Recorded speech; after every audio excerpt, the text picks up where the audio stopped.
Hi guys, Drew from Aloha Plant Life here, and I have been noticing lately that you guys are apparently really digging on my living room plant tour videos, so I thought today I would film another plant tour video for you featuring my bedroom plants.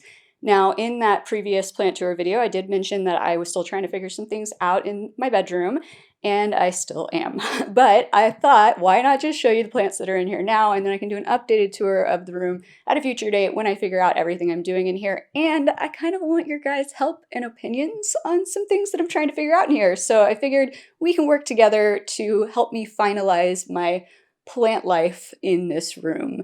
But with that being said, let's just get right into this tour. And I do want to start off by explaining the lighting in here to you. Okay, guys, as you can see, floor to ceiling, wall to wall bank of windows over here. These are southern facing windows, and this is where the majority of the light in this room comes from. Now, there are also a few additional places, such as this east facing window over here. And if we come over here, there is a glass door that leads to the backyard that is west facing.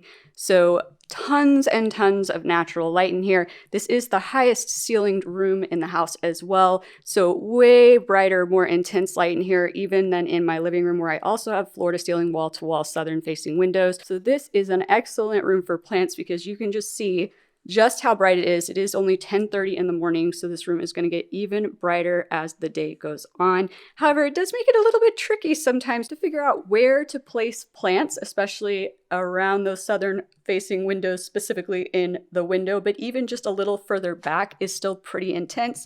You can see how that light is streaming in directly on the floor there. That is bright direct light. If you ever wondered, that's what that is. That's what bright direct light looks like, and a lot of plants can't tolerate that, and you can see how far back from the windows that actually goes. So keep that in mind as I show you the plants and where they're placed in here, and I will be giving you care tips and tricks for all these plants along the way.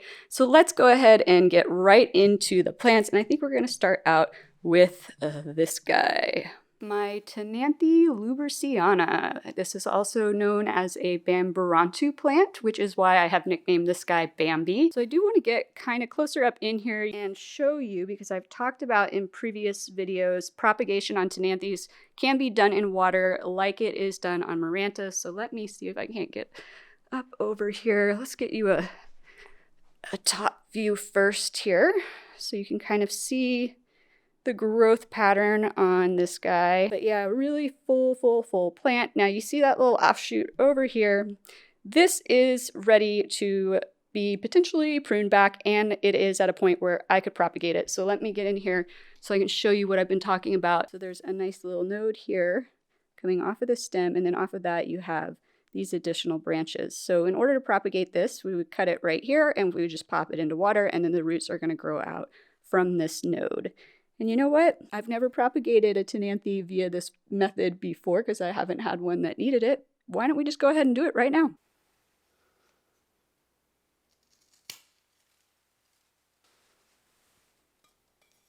Just gonna pop it into some water, and that is pretty much all there is to that. So this was my very first Ctenanthe ever, and I will flash up on screen what he looked like when I bought him. And as you can see, there is some very beautiful variegation going on this plant. And by the way, you guys, I am using a new camera, an actual camera, instead of shooting with my phone. So I'm really hoping that our quality is looking as good to you guys on screen as it is to me right now, because this is way crisper and clearer looking to me than my iPhone. So comment down below and let me know, especially if you're watching on a TV, if this quality is looking much better. Getting up in here and looking at this variegation, you can see down here it looks a little bit lighter, more yellow. And up on top, it's kind of a little bit greener. That's because this plant's actually not even supposed to be living in this room. It's supposed to be living upstairs. There's a whole too long of a story to go into right now about why this plant is currently down here, but it is getting a little bit less light, which is why that variegation is looking a little bit greener. And you can see the new growth coming in here, comes in nice and straight like that, and then it will unfurl into a nice pretty new leaf. This plant has pumped out growth year around for me. There's a lot of other new leaves you can see sticking up, coming in all over around this plant, and no crispy edges whatsoever throughout the entire year, winter included. This plant is like my hardiest Ctenanthe ever. Hi, Toby. He had to come say hi to you guys. Yes, hi. So absolutely love this plant. It performs so well for me, and it's really not that difficult to care for. You do want to keep the soil fairly moist and wait only until maybe about a third of the way for it to dry out before you water it again. It does prefer high humidity, no lie, but once again, no crispy edges, so it's fine with the humidity in my house. And let's see, let's just get y'all some other angles. I do have it elevated slightly for a little bit of height on this little plant stand here. You do want to check once a year for repotting on this guy. It is in the prayer plant family, so those leaves are going to move up and down throughout the day with the light. Definitely fertilize this one once a month because it just constantly puts out growth all year round. But yep, that is Bambi. So let's go ahead, and I think we're going to move on now over to the dresser plants. And let's go ahead and get started with Rose. And Rose is named Rose because Rose is a Calathea roseopicta. And I do, for those of you who have not watched any of my videos before, I do have a condition called essential tremors. It makes me shake. So I apologize if things are a bit shaky today. I'm actually having a pretty good day with it, so hopefully things are pretty stable. But yeah, so also you may see this labeled as a Calathea medallion if you're in a plant store. But what I love about these leaves is they look like they've been painted. Like it looks like paintbrush strokes on there. It's just beautiful, beautiful, beautiful. There are a bunch of different varieties of this. So this is a green version, but there are versions where this whole middle part is pink. There's versions where the leaf's a little bit darker, and this light outline you see here is all pink. And you can see, this is what I've been talking about. This is also a prayer plant with the crispy tips that you can get in the winter. This actually has been my most problematic, second most problematic Calathea in terms of leaf issues in the winter. But really, it's not that bad. There's not much going on there. This is what I mean, though. This is the one that's really giving me problems, totally dry and everything. And you can see how it's pointing down and the others are pointing up. So that leaf just really is reaching the end of its leaf life cycle, so I need to cut it off. But I've only had to remove like 3 of those leaves like that this winter, but compared to like that guy where I haven't had to remove any, that's what I mean by this one is a little bit more fussy and been giving me a few more problems, and it definitely has slowed down. We did not get new leaves for a long time, and then I did just get a new one last week. This 2 tucked in there for me really to zoom in on for you guys. But those leaves will come in the same way. They'll come up straight and then they'll unfurl. The other thing that I absolutely love about Rose is the backside of her leaves, which are this deep maroon reddish color. Absolutely love it. And you guys, unless I'm all up in the business where you can see these little imperfections, from back here, like nobody's really going to notice, really. It still looks like a beautiful plant, but if you want to get around this, you're going to need a humidifier. You're going to want to water it with distilled water. Same watering situation for her as with Bambi. Want to keep it a bit on the moist side, so only let it dry out about a third of the way before you water it again. And always look up top too for symptoms of drought. And if you aren't sure what those symptoms are, I'll link my video about that up above and then also in the description down below for you. If you see any of those symptoms, even if it's not a third of the way dried out yet, you're going to want to go ahead and give it a good watering. But definitely prefers the higher humidity, like I said, to avoid these crispy edges.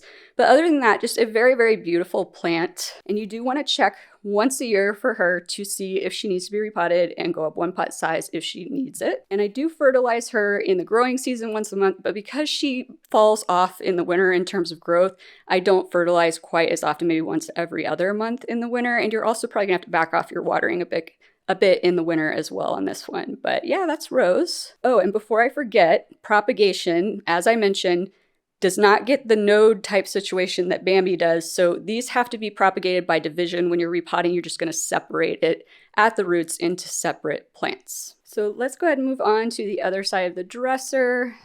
Might have to mess with the exposure a bit. No, I think it looks okay. This camera's doing pretty good so far, you guys. At least I think so. Comment below, let me know. This is a Pilea cadierei, and I did feature it in one of my recent videos as well of plants for the overwaterer, and its more common name is an aluminum plant because, as you will see when we get up in here, there is this beautiful, beautiful silvery variegation like aluminum on these green leaves, and you can see the new growth comes in a little bit lighter, then gets a little bit darker, Definitely has that woodsy vibe. And this plant, I did mention, will, if you don't water it enough and it wants a lot of water, like I just watered it yesterday, it's gonna want water again in 2 days and the soil is still gonna feel wet to me. We'll say moist, damp. No, I would say if the soil feels damp, you've gone too long, and it will let you know because it will throw leaves at you. And what I mean by that is, you see, let's see if we can get enough light in here. You see that crispy leaf tip edge right there? That will start to spread if you go too long without watering it up, and then that leaf, it will just pop it off at you, just throw it right up in your face. But regardless of throwing those leaves off, it's still a very full plant. Nothing about this plant is looking bald or anything like that. This is kind of a moderate growth rate plant in my experience. I will show you on screen what it looked like when I got it. It's not crazy fast in my opinion, but it's not crazy slow either, and it has continued to pump out new growth all winter long. You can see up in here, those are new leaves getting ready to come in right there. Oops, it wanted to focus on my finger. Lots of new leaves right there coming in. So that has been going on all winter long. This plant does really prefer higher humidity, but it has done fairly okay for me over here. Definitely much better than a plant that we're going to get to here in a little bit, but you do want to check this plant once a year to see if it needs to be repotted. I do give it fertilizer once a month. And pileas actually come in all kinds of different colors. Purples, I really want a purple one. I keep bringing it up. I should go get one so I can actually show you. But purplish colors, pinkish colors, but they all kind of have this similar kind of, like what I would call it, woodsy vibe look to them for the most part. So definitely if you like this look, but you want some different coloration, go look up some other pileas or comment down below and I will help you out with finding one that is right for your space. And speaking of spaces, since I know some of you are going to ask, first of all, I'm going to do a whole separate video on plant styling and how I set up my plants. That will be coming in the future. But in the meantime, in case you're wondering, yes, this is elevated on this cute little wooden stand, and I got that from a store called At Home. And then if you're wondering about the bedroom furniture, if it's your vibe, and you're wondering where I got it, this and the nightstands that are attached to the bed here are all from Ethan Allen. The lamps that you see there are also from that store I just mentioned, At Home, and I'll let you know as we go on throughout this where some of the other pieces that you might be interested in are from. So that is our aluminum plant. Let's go ahead and move over to this gal. We are getting some harsh light coming across there, so let me reset up over there and see if I can't get the lighting okay for you to see her. All right, you guys, I tried. It's not happening. I mean, look at this situation. We're going to have to come back to this one after the direct light has crossed through here. But this is actually a good time for me to point out that is as much direct light as this plant ever gets. She's only going to get that for a few minutes, and then she's not going to be in the direct light because she would not want more direct light than that. That might be pushing it. It works a little bit because she's kind of off to the side from the windows. But for the most part, she's not getting direct light. And when we say plants can tolerate a little bit of direct light, that's what we mean. She's getting this from the side. She's only going to get it for maybe half an hour max and that's fine for her. Anything more than that is where we're talking about, the plant needs to be okay with direct light. So let's move on to actually plants that are okay with direct light. And we're going to come over here. By the way, I like to refer to this as Toby's beach house because it overlooks the pool. And there is Toby right there. Hey, Tobes. This is kind of his new sleepy spot. He never used to sleep here. This is a new thing. I'm not sure what that's all about, but I do not have any plants around here for this reason. He likes to sleep there. He likes to get up on this house, and I just don't want him to, have to maneuver around plants, potentially knock them over or anything like that. So let's go ahead and move into these full sun succulents that I have in the windowsill over here. Hopefully the lighting will be okay. And let's get way up in here. So let's start out here with my Graptoveria. This light's a little bit harsh, you guys. I'm going to pull you back here so that you can see the plant a little bit better. We can just look at it from over here, and then I will go grab the other one. So this is my Graptoveria. This was originally, well, it still is, 2 plants, as you can see in here, but I have beheaded them to propagate them. I did a video on that, which I'll link above and down below for you. And this is the original stems, and it's now growing back its new growth from where it was propagated. So this soil mix here, you've heard me talk about it before. This is my bonsai Jack's gritty mix. You're getting a much better look at it right now with this camera. And this is my essential tremors acting up here. So sorry if I'm a little bit shaky, like I said. Yeah, it's a struggle, but we're going to get through it. So this is super well draining soil. You can see how chunky it is, and that's what you want for your succulents. This plant gets watered once every approximately 30 days. I just give these leaves a little squishy with my finger to see if they feel squishy. If they still feel firm, I don't water it. But I wait till that 30-day point and then I start doing that unless I see any kind of signs of like puckering or shriveling up like a raisin before then I'll go in and hit it with the water. Loves all that bright light. Eventually over time, it is gonna get what we call leggy, where you're going to be able to see the base of that stem and it's going to grow taller. Even being in these bright, direct southern facing windows, I find that will happen over time. It's just one of those things. And then you're going to do what I did in that propagation video. You're going to cut it off, put it into soil, cut the remaining stem down to the soil line here, and it will grow back. Just like this. So beautiful little rosette shape. This does have that slightly more elongated leaf shape than the Echeveria, which is what I'm going to show you right now. So let me put this guy back, and actually I can show you the first plant that I ever propagated off of this one real quick. So this was the head of the plant that I cut off and I put into soil, and you can see how big it has gotten. And you can really see how much I'm shaking now with this one. Like I said, you guys, the struggle is real when you have this condition, but super, super pretty plant. I love it. It's kind of like just a cute flower is what it looks like to me. So let me set that back. I am going to come around the other side to get at that Echeveria. So give me 1 second. All right, you guys, the lighting is a little bit easier over here, I feel like, but I'm probably still going to pull this plant away so you can see it a little bit better. But this is the Echeveria, the original stem where it's growing back. This is the one that was originally in that pot that I cut off and propagated. And you can see how pretty that rosette shape is. These complement each other very well, in my opinion. I love having them here. And I actually am going to be selling. Some of my propagations are finally ready to sell. I will be doing that just locally for now. So if you are in the North Texas, specifically Dallas-Fort Worth area, follow me on Instagram and Facebook at Aloha Plant Life, and I will be letting people know when I'm going to be selling those. It will be only for local pickup at this time. I will work on figuring out mailing in the future, but also, you guys, I will be donating a portion of the cells from those propagations to a local charity. So I will outline that online as well. Keep an eye out for that. This is the Echeveria. Very, very cute little compact plant. You can see the leaves are a little bit flatter and go outwards more than on the Graptoveria. Same soil mix here, same watering requirements. I do the exact same thing. I don't fertilize these very often. You really don't need to, you guys. Once, maybe every quarter, if. And really, yeah, they hold so much water, as you know, as well as cacti. Cacti is another thing that I could put in these windows as well. They hold so much water, and in that water, they also hold their nutrients. So that's why you don't really need to fertilize them as often. They are also much slower growers. And yeah, they're really super easy to care for. Though they don't mind about humidity level in your house. They're used to dry, arid environments. Repotting, rarely. I've never repotted these. If I see signs that it needs it, and I will link that repotting video for you up above and down in the description as well, so you know what symptoms to look for, then I would repot it. Maybe you want to repot it every few years anyway, just to give it a soil refresh, but very, very beautiful plant. There are different varieties of this and the other one that we looked at, different colors and everything, but I just really like these ones in that kind of bluish color with that purplish kind of tint on the tips. So yeah, that's the Echeveria. Put it back. And we will move on over here to this guy. And before I forget, this stand is actually also from At Home, that store I mentioned before. It complements some of the other stands that you're going to see that are actually from West Elm that you'll see later with that hairpin leg look.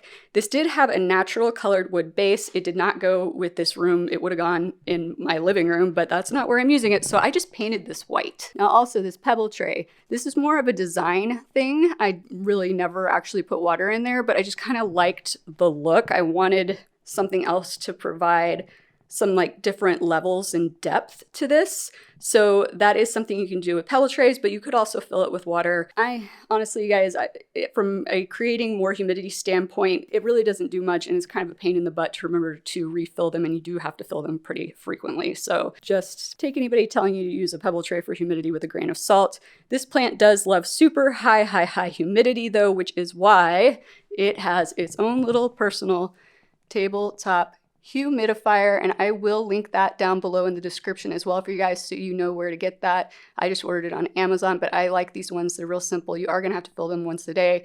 I do run this one in the summertime with this plant sometimes as well. Just keep an eye on it, because if it's already super humid in your house and you run it, it can make a wet mess from the condensation coming off of it. But this is my zebra plant, called so because look at these beautiful white stripes on these leaves, these big broad leaves. And like I said, loves high humidity, but more importantly, loves water. This is another one that was featured in the video plants for the overwaterer, because I water this thing once every 4 days. Well, we're at once every 3 days now. If I go 4 days, it gets mad.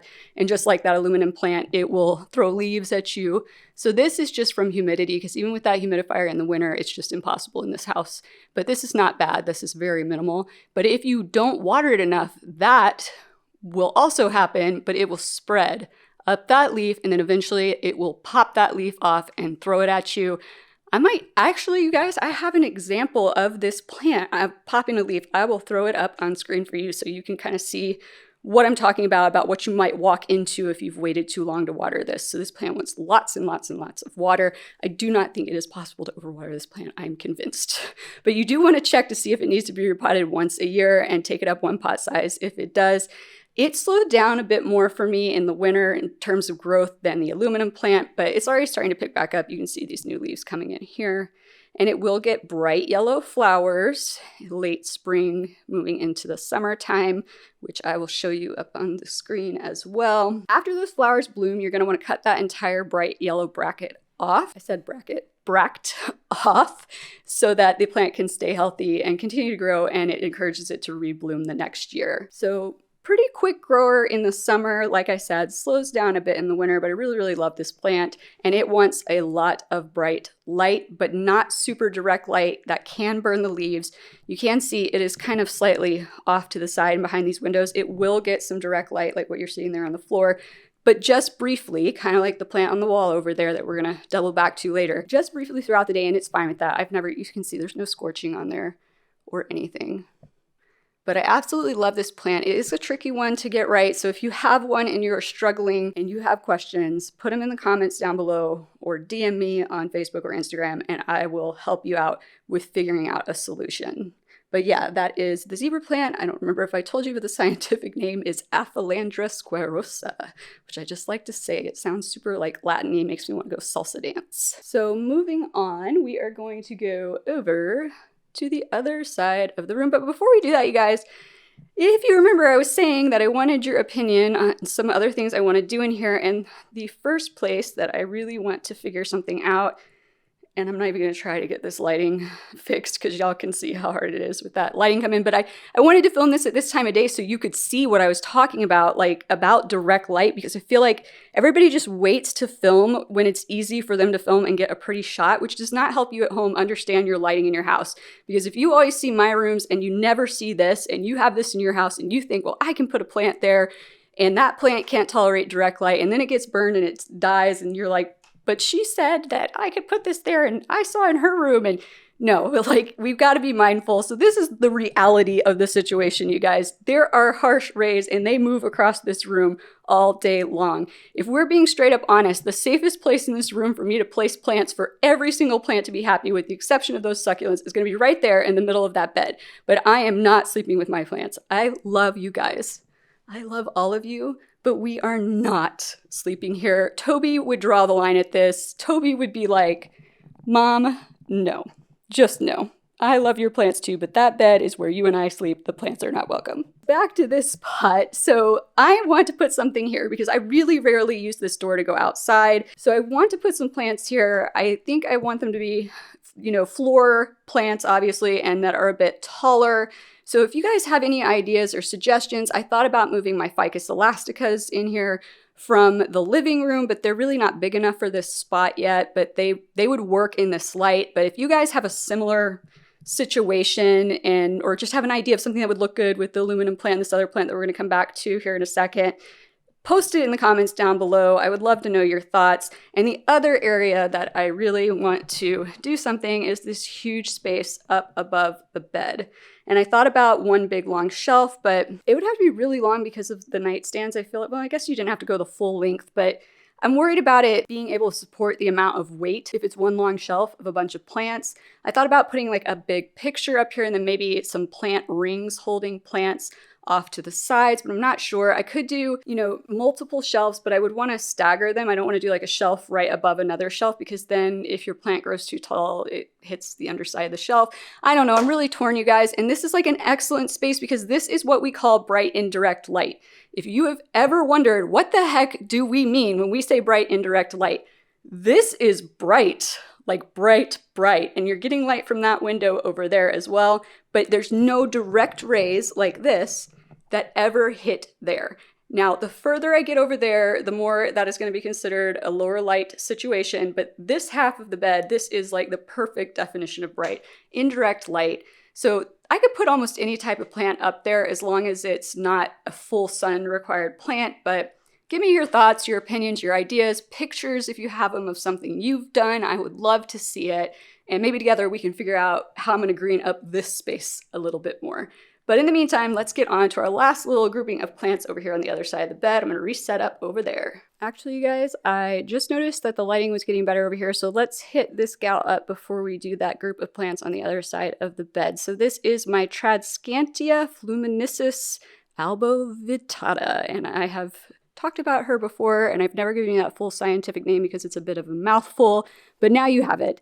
And she has this beautiful, thin, almost like pinstripe variegation of white, and then you can see there's a little bit of darker green in there. It's very, very, very fine, thin variegation style that I absolutely love, and this is the most prolific grower plant I have in this household. She is the fastest grower. You'll see, I will flash up on screen for you what she looked like when I bought her as a 2-inch plant. And basically it was like this much plant. And it has not even been a full year. We're almost to a full year. And I just had to repot her up into a 6-inch pot because she has just grown that much. I've never cut anything off of her. This is just her full growth. And she has, since I repotted her, this has already gotten like significantly longer. It was right about here before I repotted her, and all of that has been pumped out in the last few weeks. So very fast growing plant, also known as an inch plant because they like to inch around everywhere. If they're on a flat surface, they will just inch out all over the place. You've probably seen a common type of Tradescantia outdoors that's very common, especially in this area, is the purple heart plant. Same type of plant, and if you know how those grow outside on the ground, you know what I'm talking about the inching and wandering out everywhere. Absolutely love this plant. Does not require much of anything in terms of care. It's very drought tolerant. I let her dry pretty much all the way out before I water her again, and then I give her a good deep watering. Since she is such a fast grower, I do fertilize her at least once a month. And obviously repotting, you got to keep a close eye on that one and repot her before she becomes as root bound as she did when I was repotting her. See the repotting video to know what I'm talking about. And she will just keep giving you tons and tons of beautiful growth. Obviously an excellent trailing plant. This is a West Elm planter here. She is just in a nursery pot, sat into a cover pot. That is how I do most of my plants nowadays, because I really move them around a lot, you guys. So lighting in your house, I'm going to do a whole lighting video series coming up soon for you to understand more about the lighting in your house beyond what I'm telling you today about the direct light and everything, and really get into it so you have a deeper, better understanding. But because of the light changes in your house, sometimes throughout the year, I'll have to move plants. So she's been fine in this place year round, or this spot, but other plants, I rotate them. So by having them in the nursery pots inside of cover pots, I don't have to worry about if the pot they're in matches the decor in the new room I need to move them to for the winter. You know what I mean? So that's part of the reason that I do that. So very cute little West Elm wall planter there. And yeah, that is my Tradescantia fluminesis abovittata, which also sounds very fancy and almost kind of Italian to me. I'm enjoying the plant names today that I'm getting to say out loud to you guys. So we are going to move on to that last group of plants on the other side of the bed now. All right, you guys, we are going to start over here on my nightstand with this little plant. This is a type of pothos, which, as I have told you before, not really a pothos. This is an Epipremnum aureum, and I am not 100% certain on the variety, so I am hoping that maybe you guys can help me out with that today. Before I forget though, you guys, I did feature another Epipremnum aureum in my video for plants for the underwaters. It was my Marble Queen pothos, and I incorrectly stated in there to you guys that it was an Epipremnum pinnatum. My brain just apparently was not firing on all cylinders that morning, and I realized it when I was rewatching that video the other day after I had already posted it. So my apologies. That Marble Queen pothos is related to this. It is actually a parent to whatever variety this is. So I am not sure if this is an Enjoy or if this is a Pearls and Jade, but let's get close up in the leaves so maybe you can help me. So looking at like this leaf right here and this leaf, this looks more like an Enjoy. You don't see a lot of speckling. It's pretty white. And these leaves in general, the texture of them is very waxy to me. And then it's got kind of like that leathery. The one thing I'm not liking about this camera is when it tries to focus on my hand instead of the plant. It's got that kind of leathery looking underleaf. So that makes me think it's an Enjoy. But then I've got leaves like this one in here that have more of that speckling pattern, and that is typically more indicative of a Pearls and Jade. So you guys let me know what you think if you have an Enjoy and a Pearls and Jade, and I'll talk about why these are solid green in a second. But let me know your opinion on what you think it is. I'm not sure. I'm leaning towards an Enjoy, but who knows? Comment down below, let me know what you think. But I have had this plant for quite some time, you guys, about a year, and it has been my slowest growing pothos out of all my quote pothos plants, Epipremnums, and Scindapsus. And it's just baffling to me. I don't know why it's growing so slow. This is not actually its original intended home over here either. I have been moving it around trying to find the right light situation for it because I think maybe that's why it's not growing. I originally had it hanging in my office directly in a north-facing window, but the new leaves came in this solid green, which that is typically means not getting enough light when you have a plant that has this much variegation on it. I then moved it over to that nightstand over there, and it was too much light. And you'll know pretty quickly, you guys, if your white variegated plants are in too much light, because you see how that edge of that right there is brown. And it's not mushy like an overwired plant. It's not crispy like that one back there. That's from another situation. But it is just the same. The leaf is like the same texture, and it just starts to get what looks like a burn mark, almost like if you charred it with a lighter or something. That's kind of what we talk about when we say your leaves are getting burned, especially on white variegation. You'll see it pretty fast because white will burn way easier than green.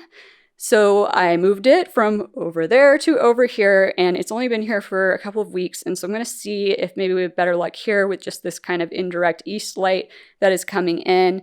And it is finally starting to get a new leaf right here. And unfortunately, it's looking like, I don't know, y'all tell me. I think it's looking like it's going to be a solid green leaf again. It is coming out of this leaf, though, that is variegated slightly, so who knows, we'll see. I'm just happy that it's finally getting a new leaf because I cannot believe how slow this one has been growing for me. So maybe it's gonna like the light here, but I really do love the variegation on this plant. I like that it has the smaller leaves. They're much smaller. My Marble Queen pothos, who, as I mentioned, this is a kind of a crossbreed plant, if you will, of a Marble Queen, and I can't remember what the other one is. And so these leaves are tiny compared to the Marble Queen is like, the leaves are the size of my hand. So if you like kind of that Marble Queen pothos look, but you need something with smaller leaves in your space or whatnot, this would be a good option. Either the Enjoy or the Pearls and Jade would be good options for you. This plant does like to dry out completely in between watering. So as soon as it gets totally dry, I give it a good soak down. So really I'm only watering this like once a month probably right now. Fertilization If it was growing as fast as my other pothos, I would be doing it once a month.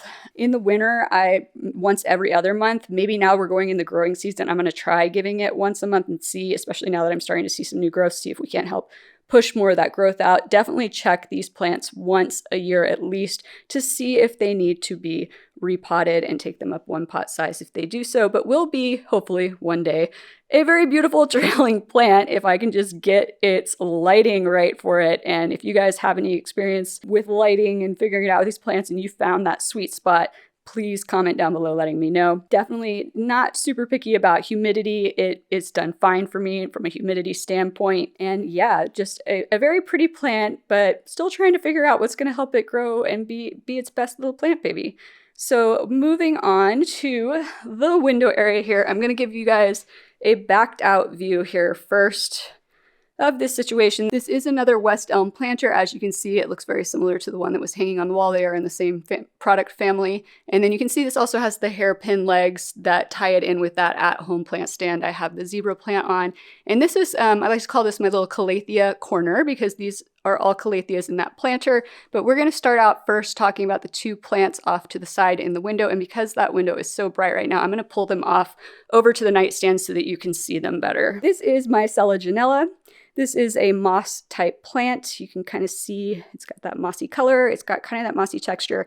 And then I was thinking the other day when I was looking at this, it kind of reminds me of seaweed too a little bit. It's got kind of that like translucent look to the stems that you kind of see in like kelp and things.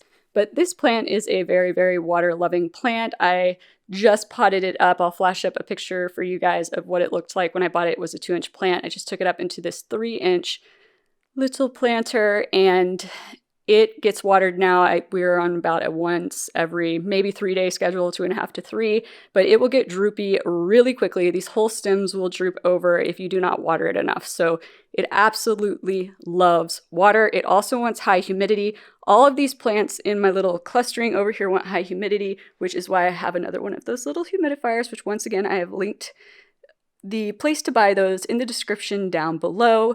And this just helps humidify this small area here. And it's nice too because it can kind of just hide behind the planters here. And you know, the cord's not like super obvious. But yeah, so also with this plant, keep an eye on fertilization. I find it's kind of a medium growth rate. It's not a super fast grower. So fertilizing in the growing season once every month, maybe back it off a little bit in the winter. And as far as repotting goes, just wait till you see the roots starting to get pretty filled in, maybe even slightly root bound. And then you're going to want to definitely move it up because the more root bound a plant like this that wants a lot of water gets, the trickier it's going to be to keep it happy because it's going to be using up the water so fast that, you know, you may have that droopy situation almost every single day and that's not good for your plant. So just keep an eye on it. Definitely a more woodsy vibe. Once again, I really like this plant and it's going to stay relatively compact and small, which is why I chose it for the windowsill. So I'm going to go ahead and move this guy back over there and grab one of my all-time favorite plants from the other side of the windowsill. Give me 1 second. All right, you guys, this is my string of turtles, otherwise known as a Peperomia prostrata, and it is making what I will call its true video debut. I did feature propagations of this in one of my very first videos that I would probably cringe if I went and watched right now, so I'm glad I have waited till this point to debut this plant for you because I do love this plant. It's one of my favorite plants, and part of the reason is because it is called a string of turtles because of this little patterning. As you can see, if I can get it to focus on those leaves, you see that little pattern that looks kind of like a turtle shell, and it comes in on that new growth darker, and then you can see over here over time it kind of fades as those leaves get older and bigger, but the pattern is still there. It is obviously a vining plant and I just absolutely love it. It is very succulent like. So let me see if we can get up in here and you can see on these leaves how thick they are. So very succulent-like, so you kind of want to treat it similarly. It wants to dry almost all the way out in between waterings, then give it a really, really, really good deep, deep, deep watering. And these peperomias, just like any other peperomia I've talked about, have very fine, wispy, thin roots that are very delicate and very prone to root rot. So the worst thing you could do for this plant is to overwater it. I'm going to let you guys in on a dirty little secret. I was so paranoid about overwatering this plant that I did something that people I would tell you never to do this. I had faith that I could make it work, and I have. She has had prolifically grown. She is my second fastest growing plant next to the Tradescantia over there. She has pumped out new growth all winter long. I'll flash on screen what she looked like when I bought her a little over a year ago, and you'll see what I'm talking about. But I was so paranoid that I wanted to be able to see the soil without upsetting her, because if you barely bump these wrong, the leaves will fall off. It's very sensitive to being moved. And so I didn't want to constantly be trying to, like, you know, potentially pulling her out of her pot to see how dry the soil was or anything like that. I wanted to be able to see in there. So I potted her up in glass. A plant that needs to dry out in between waterings, typically, you guys, you are not going to want to put in glass, plastic, glazed ceramic, or anything like that, but I wanted to be able to see, and I didn't even have a glass pot. She is literally, here's my dirty little secret. You see that handle? Right there. She's in a measuring cup. She is in a glass measuring cup. You can see there's the spout right there at the top. She is literally in a glass measuring cup. It is what I had. I wanted to be able to see in there. And you guys, I definitely would not recommend this for beginners. I would definitely not recommend putting plants in pots without drainage holes. I have, when it comes to succulents and succulent-like plants like this, I have actually figured it out. I'll do a whole separate video on that because there's a lot to it, how to make it work. So I will do a separate video for you on that. But if you're a beginner, I would really not recommend doing that. But this plant has done obviously fine for me, and I can see the roots in there. I can see that they're white. I can see that they're healthy. They are so fine, you guys, that I'm not going to even, before I started recording this, after I took her off the windowsill, I took a peek to see if I could get zoomed in enough on them through the glass without glare for you to see, and I can't. But you would be able to see them. It's just a super wispy fine root, super easy to propagate. There's several things you can do, but one of the easiest is just you cut a vine off and you coil it up and you stick it on top of some moist soil. You're then going to want to make sure that you're keeping that soil moist. So what I do is I just use a spray bottle and I spray the top of the soil every single day to keep it moist. Definitely fertilizing once a month here year round. Doesn't really care about the humidity level too much, and you definitely don't want to repot this plant or any peperomia until they are seriously root bound, because I'm telling you guys, super sensitive root structure, very easy to cause root rot. And when you do repot these guys, do not mess with the roots. They are so easy to break because they are so fine and they will not be happy with you about it. So just keep that in mind. I'm totally messing up the focus by pointing here. Sorry, you guys. Oh, and before I forget, you guys, little tip and trick styling hack here. This is sitting on a candle holder. So see if I can get her picked up here very carefully. You know what? That is just not going to work with my left hand right now with how much I shake. So you can see there, that is just a little candle holder that I got also at home. And she is just sitting on that so that she gets a little more elevation so that she can trail to her fullest without kind of getting caught on the edge of the windowsill. So that's another kind of fun, interesting thing you can do to increase some elevation for your plants, whether they're trailing or not. But once again, string of turtles, Peperomia prostrata, and I just love it. Look at those little leaves. So cute. So pretty. All right, I'm gonna move her back and we are gonna go on to our last three plants, our little Calathea corner plants over here.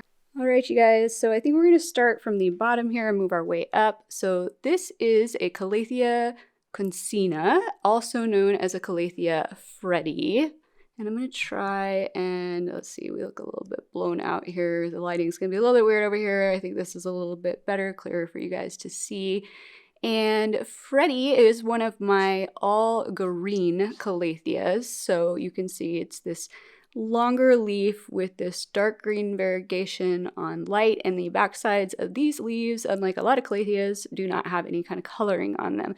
Now you will notice Freddy has gotten a few little brown leaf tips, but I also noticed yesterday that Freddy desperately needs to be repotted. So Freddy will be getting repotted later on today, but yeah. Freddy definitely fast grower, has grown all throughout the winter, just like all the other prayer plants. Those leaves are going to come in rolled up and they're going to unroll. And actually, you guys, since I feel like sometimes I get really repetitive when the plants are in the same plant family, let's just get out of the way here. These are all prayer plant family plants. These are all Calathea. Obviously, I've mentioned before, no longer really Calathea, but everybody still calls them that. And all these plants are going to have the same care requirements, so let's just get that out of the way up front. You're going to let them dry out about a third of the way down unless you see signs up above that they need to be watered sooner than that. Once they get to that point, you are going to give them a nice deep watering because they do like to be kept on the moister side of things. No direct light on any of these beautiful leaves. It will burn them. Definitely want higher humidity. That's why I've got the humidifier back there. But grouping Calatheas and prayer plants together also seems to help with the humidity issue. They seem to really like to be grouped together. That's another reason I put all Calatheas in this planter. Fertilize it once every month, especially during the growing season, and check once a year to see if it needs to be repotted and repotted up one size. So now we've got that out of the way, let's get back up in here. So yeah, Freddie is a little bit different than some of the other ones I've shown you before because it's not really a round leaf, it's not a more oval shaped leaf, and it's not a lance shaped leaf, it's somewhere in between. And does have that super fine, let me see if I can get under here, those super fine stems up in there, if it wants to focus for me on a stem. There we go, super fine stems. And will get kind of tall-ish in nature. If you've seen my Ctenanthe setosa from the living room, kind of think that kind of vibe, but still it's not going to get crazy huge. And same thing with this gal up here, will get taller and you'll see more of those skinny stems as it gets older. This is known as a peacock plant, obviously a very showy peacockish leaf, but it is technically, scientifically, a Calathea macquayana. And the backsides of these leaves, before I show you, I love the backsides of these leaves almost more than any of my other Calathea leaves because unlike what we saw in rose where the back of the leaf was all just one color, and you're going to see that on this guy up here in a second, these actually have that reddish color, but it's actually patterned. So if you can see that, and that leaf is actually not even the best example, because it's not that old. So there we go. Now you can see that reddish color, but you can see that it has this, it maintains that pattern versus just being solid. And once again, all of these plants we're looking at right now, those leaves are going to move up and down throughout the day. So you get, different views of those different colorations as they move throughout the day. I do find that Freddie does not move his leaves quite as much, nor does this one as this guy does. So this is my Rattlesnake Calathea, and you can see, actually, this is my original one. You guys have only seen the one from my friends gave me for my birthday, the smaller one that is now living in my office. But you can see that reddish coloring on the backside of those leaves, and this is a very lance-shaped leaf. So when this was classified as a Calathea, before all the scientific community decided that they were going to be what is now called, I finally figured out how to pronounce it, you guys, Goeppertia is what it is now going to be. And nobody's going to say that for a while, so don't worry about it. And you're still going to see it listed as Calathea on plant tags. So here this lighting is a little bit better now. So you can see these lance-shaped leaves. So Calathea lancifolia is what this used to be classified as. In its new classification, it's now called an insignis. I don't know why they changed it. I feel like lancifolia better describes the shapes of these leaves, but you can see that lovely little dotted coloring, those long leaves. And this is probably one of the hardier varieties I own of Calathea. Really do not get a lot of problems at all. You can see there's no crispy leaves, and definitely a fast grower even throughout the winter. You can see there's a new leaf. Well, maybe you can't see because of the lighting. There's a new leaf coming in rolled up right there. Right up in here is a new leaf coming in, so it'll come out long and it will unfurl. Because this does get so bushy, sometimes you're going to find a dead leaf down in the middle there and you're going to be like, what the heck? And sometimes that just happens because when leaves can't get full sun, because they're blocked by other leaves, sometimes they might die off more quickly. So if you see that happen, don't be too concerned about it, you guys. It does happen on this plant for me more frequently than my other Calatheas, but just look at this guy. And the leaves definitely move up and down more on this plant than they do on my other ones. And at night, all of those leaves will be up, tucked up, nice and tight, up here, sticking straight up. And then as they come down throughout the day, I don't know, this plant kind of reminds me of like a character on The Simpsons, like maybe Sideshow Bob or somebody with the crazy, like spiky, weird hair. It's what it makes me think of, but super fun plant. And I'm sorry we're having a bit of trouble with the lighting here, but hopefully you guys got to see enough of its beauty. And once again, all these plants, exact same care requirements. I did put them all together here because of the different shapes of the leaves, the different colorings and the different patterns and textures. I liked how they all went together. And yeah, that's kind of how I picked what was going to go here. And that is all the plants that I have for you today, you guys. Hopefully you have enjoyed this video and all the plants you've seen today, and please comment down below with any suggestions for other things to do in here with plants, since I'm still kind of struggling. And if you've not yet hit that like and subscribe button down below, please do so, and I look forward to seeing you guys again next time. Aloha!